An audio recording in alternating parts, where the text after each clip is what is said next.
तो आज हम लोग तुलसीदास जी की जीवनी पढ़ेंगे और जानेंगे कि कैसे जीवनी याद की जाती है। देखिए बहुत से लोग करते क्या है, उनकी जीवनी रटने के लिए उनका नाम लेंगे और फिर उनके बाद उनका जन्म लगाए रहते हैं। और जीवन परिचय जो याद करने का जो सबसे सरल तरीका है, बहुत ही आसान भाषा में। देखिए आपको बोर्ड के एग्जाम में कम से कम 7 से 8 आपको जीवनी परिचय याद करने होते हैं। तो अगर आप 8 से 7 जीवन परिचय याद करेंगे और अगर आप उसको रट कर जाते हैं तो भाई ये मान के चलो कि आपको शायद ही किसी का जीवन परिचय अच्छे से याद हो, या तो फिर आपको एक ही याद हो पाएगा। लेकिन एक के चक्कर में आपका 5-5-10 नंबर का आपका नुकसान हो सकता है। तो कम से कम 3 गद्य से और कम से कम 3 पद्य से अगर आपको दिक्कत है, हो सकता है शायद अगर आपका पेपर टफ आ जाए तो हो सकता है आपको 4 भी याद करना ज्यादा बेटर रहेगा। तो चलिए आज हम लोग देखते हैं कि किस तरीके से जीवन परिचय असल में याद करना चाहिए और हम लोग अभी तक के कैसे पढ़ रहे थे।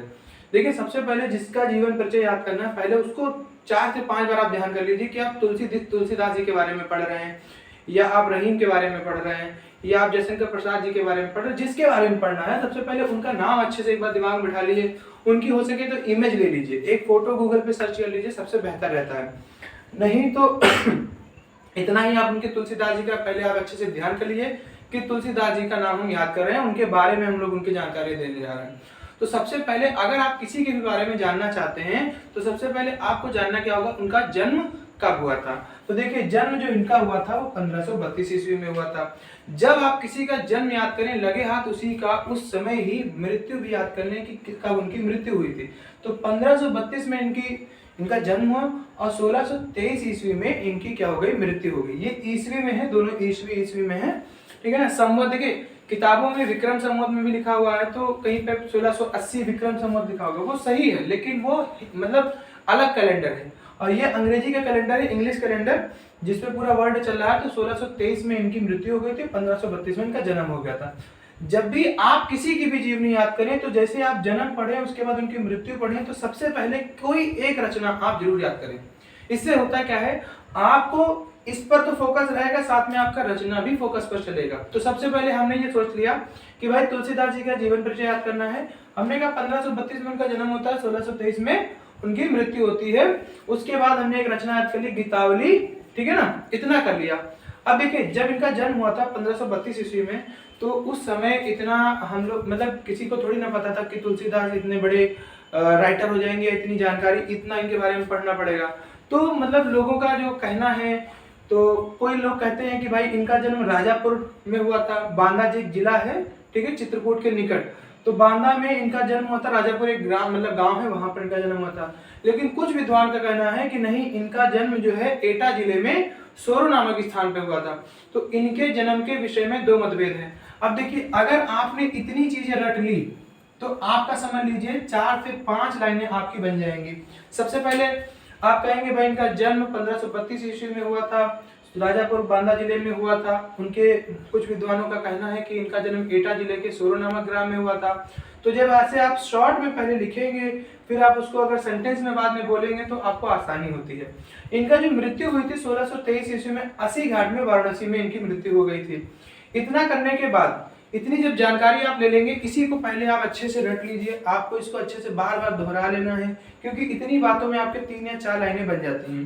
फिर देखिए इनके पिता का नाम आत्माराम दुबे था, इनके पिता का नाम आत्माराम दुबे था। और देखिए तुलसी से हुलसी याद कर लीजिए, इनकी माता का नाम क्या है, हुलसी था।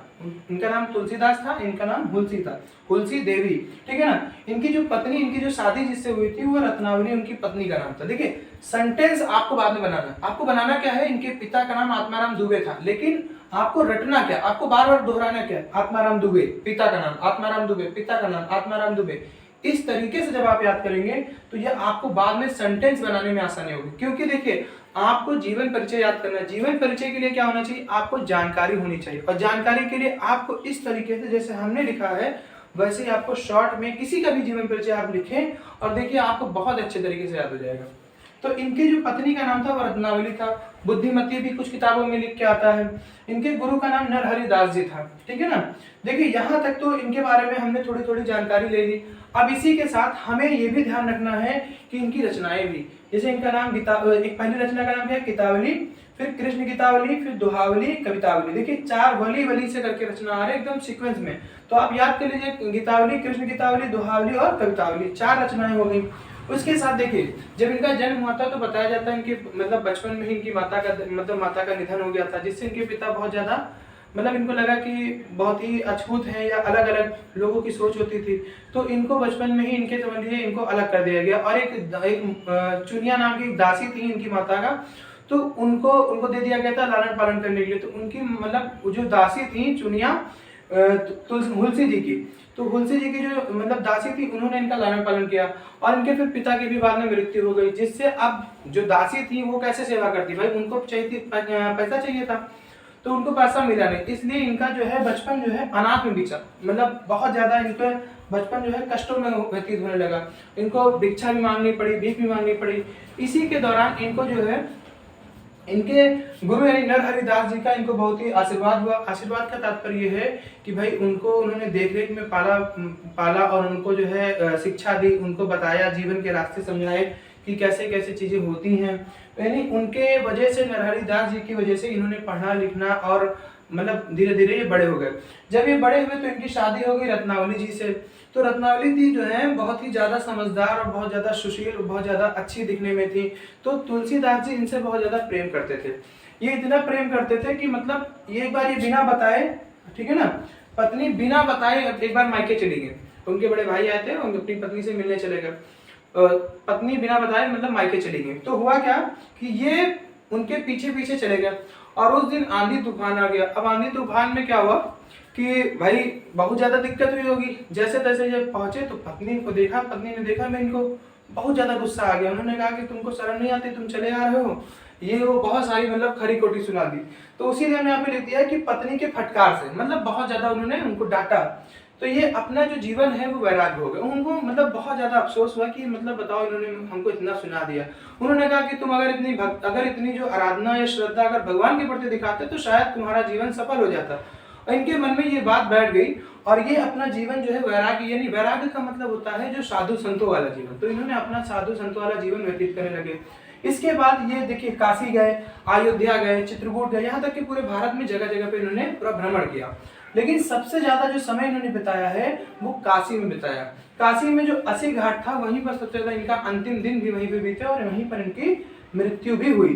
काशी, वाराणसी ये सब एक ही जगह है, मतलब एरिया वाइज डिवाइड कर दिया गया है। आप कभी भी जब जाएंगे तो देखेंगे काशी, बनारस वही सब एक ही जगह पे दिखाता है।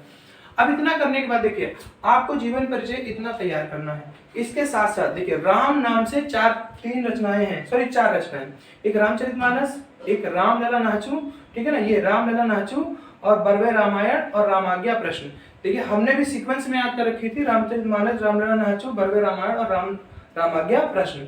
तो ऐसे आपको 4 रचनाएं याद कर लेनी। अब आपके दिमाग में ये होगा कि गीतावली यानी वली करके 4 रचनाएं थी, फिर राम नाम से 4 रचनाएं, तो आपको याद करने में आसानी होती है।